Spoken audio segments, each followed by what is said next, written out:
यूसुफ शांति से जवाब देता है, मैं लोगों को सूंघ कर बता सकता हूँ कि क्या वे पैसे के लिए कुछ भी करेंगे।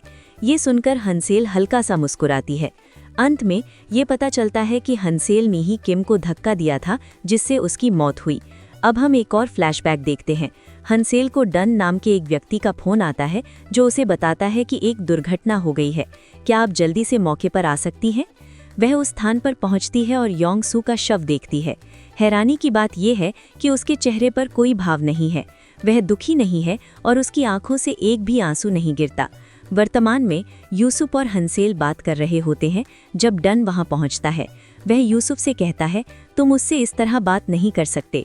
यूसुफ उससे पूछता है, अगर तुम सुंजू को जानते हो तो तुम मुझे उसके बारे में जानकारी दे सकते हो। वह अपना कार्ड डन की जेब में डाल देता है। अगले दृश्य में डन और हंसेल एक बार में पहुंचते हैं। वे पिछली घटनाओं को याद करते हैं। 2 दिन पहले सुंजू ने ग्रीक पौराणिक कथाओं के बारे में एक कहानी साझा की थी, जिसने उसे अपना होटल लॉक करने के लिए प्रेरित किया था। सुंजू ने यह भी टिप्पणी की थी कि हंसेल अजीब है, कभी कभी मुझे लगता है कि मैं उसे जानता तक नहीं। वह ये भी बताता है कि बीमा पॉलिसी इस तरह बनाई गई है कि हंसेल को ही लाभ मिलेगा। वर्तमान में डन अपनी प्रेमिका के फोन को अनदेखा करता है, जो बाहर से उससे संपर्क करने की कोशिश कर रही है।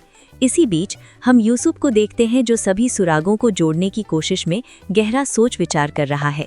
अगले दिन एक और नीलामी करने वाला हंसेल के पास आता है। उसे मिस किम का कुछ सामान दिखाया जाता है, जो उसके डेस्क पर रह गया था। उसी समय यूसुफ बीमा धोखाधड़ी में शामिल कुछ लोगों से बात कर रहा है। उसका एक सहकर्मी आकर खुलासा करता है, मिस किम के पास एक जीवन बीमा पॉलिसी थी और उनके परिवार को इसके बारे में पता नहीं था। तब यूसुफ किम की मां से मिलने का फैसला करता है। वह कहता है, आप कभी भी बीमे का पैसा दावा कर सकती थीं। हंसेल भी किम का कुछ सामान लेकर वहां पहुंचती है। इन सामानों को देखकर किम की मां रोने लगती है, क्योंकि सामान भारी है। यूसुफ उन्हें ऊपर ले जाने में मदद करता है। वे तीनों किम के कमरे में दाखिल होते हैं। अंदर किम की मां हंसेल से कहती है, तुम्हें दफ्तर के जो भी सामान चाहिए ले सकती हो। जब तुम काम करोगी तब मैं तुम्हारे लिए चाय बना दूंगी। हंसेल और यूसुफ कमरे में इधर उधर देखना शुरू करते हैं। यूसुफ को एक कार्ड मिलता है, जिसे वह अपनी जेब में रख लेता है। हंसेल को एक किताब मिलती है, जिसमें उसकी दिनचर्या, वह कहाँ जाती है और क्या करती है, इसके बारे में विस्तृत जानकारी है। यूसुफ उसके पास आता है, लेकिन हंसेल कहती है, मुझे बस कुछ दस्तावेज लेने हैं, आपको बाहर जाना चाहिए। यूसुफ कमरे से बाहर चला जाता है और वे तीनों अपना काम जारी रखते हैं। यूसुफ और हंसेल किम की मां के साथ बैठकर हाल की घटनाओं पर चर्चा करते हैं। यूसुफ हंसेल से किम के बारे में पूछता है कि वह कैसी इंसान थी। हंसेल बताती है, वह बहुत पेशेवर और मेहनती थी, वह वास्तव में अच्छी थी। यूसुफ टिप्पणी करता है, ज्यादातर ऐसे मामलों में सहकर्मी लोगों को परेशान करते हैं, लेकिन आप कह रही हैं कि उसके साथ ऐसा कुछ नहीं हुआ। हंसेल उसे सीधा जवाब नहीं देती। फिर हंसेल मिस किम की मां से पूछती है कि क्या उन्होंने कुछ असामान्य देखा। वह जवाब देती है, हाँ, कुछ अजीब लग रहा था।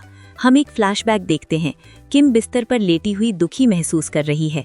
उसकी माँ उसके लिए खाना लाती है, लेकिन किम बताती है कि वह अपने बॉयफ्रेंड से मिल रही थी और उस समय परेशान थी। अंत में उसकी माँ पूछती है, क्या तुम सच में अपने बॉयफ्रेंड को जानती हो? हंसेल इससे इनकार करती है। उसकी माँ दिल टूटे हुए स्वर में कहती है, मुझे तो अपनी बेटी के बारे में भी नहीं पता था। फिर यूसुफ और हंसेल बाहर कदम उठाते हैं और बहस करने लगते हैं। यूसुफ कहता है, मैं पता लगाकर रहूंगा कि उसके साथ वास्तव में क्या हुआ, क्या वह आत्महत्या थी या उसकी हत्या की गई थी। हंसेल जवाब देती है, तुम्हें कभी पता नहीं चलेगा कि असली शिकार कौन था, और वहां से चली जाती है। यूसुफ एक रेस्टोरेंट का कार्ड देखता है और उसे संदर्भ के लिए रख लेता है। इसी बीच प्योंग को मिस किम के कॉल रिकॉर्ड की जांच करते हुए देखा जाता है, जिससे पता चलता है कि उसकी अधिकांश कॉल योंग सू के साथ थीं। जब जुओंग आता है तो प्योंग पूछता है, क्या हमें योंग सू के बारे में कोई जानकारी मिली? जू योंग पुष्टि करता है, हाँ, मुझे मिल गई है, उसकी फाइल आपकी मेज पर है। होसुंग फाइल उठाता है और उसे पता चलता है कि योंग सू हान सेल का मंगेतर था। ये एहसास होते ही वो अपना कोट उठाता है और तेजी से बाहर निकल जाता है। कहीं और युक बीमा धोखाधड़ी में शामिल पुरुषों से बात कर रहा है। उनमें से एक उसे निर्देश देता है, अपनी कार लाओ और उसे हमारी कार से टकरा दो ताकि हम बीमा के पैसे का दावा कर सकें। युक उसे अपनी कार का नंबर 7622 देता है। शहर में एक दूसरा आदमी इंतजार कर रहा है और सोच रहा है कि पता नहीं युग कब आएगा, वो शायद एक छोटी कार में आएगा। अचानक युग एक विशाल ट्रक चलाते हुए आता है। ये देखकर आदमी घबरा जाते हैं और भागने की कोशिश करते हैं। युग उनकी कार को किसी और की कार से टकरा देता है और उन्हें रोक लेता है। वो ट्रक से बाहर निकलता है और उनका सामना करता है। मैं तुम पर टक्कर मारने ही वाला था, लेकिन तुमने पहले कार ठोक दी। वे कहते हैं, क्या तुम यहाँ हम पर हमला करने की कोशिश कर रहे थे? युग एक दूसरे व्यक्ति को देखता है जो उसका इंतजार कर रहा है। फिर वो उस व्यक्ति का परिचय कराता है। ये डिटेक्टिव जे हैं, इस पुलिस स्टेशन की प्रमुख। तभी और पुलिस आ जाती है और सभी अपराधियों को हिरासत में ले लेती है। बाद में युग योंगसू के बारे में जानकारी जुटाने के लिए डिटेक्टिव जे से बात करता है। जे बताते हैं कि उनकी मंगेतर उनसे मिलने आई थी, लेकिन अजीब बात यह है कि उसके चेहरे पर कोई भाव नहीं था। वो उसे अपने लैपटॉप पर एक वीडियो दिखाती है जिसमें घटना कैद है, जिसे वो ध्यान से देखता है।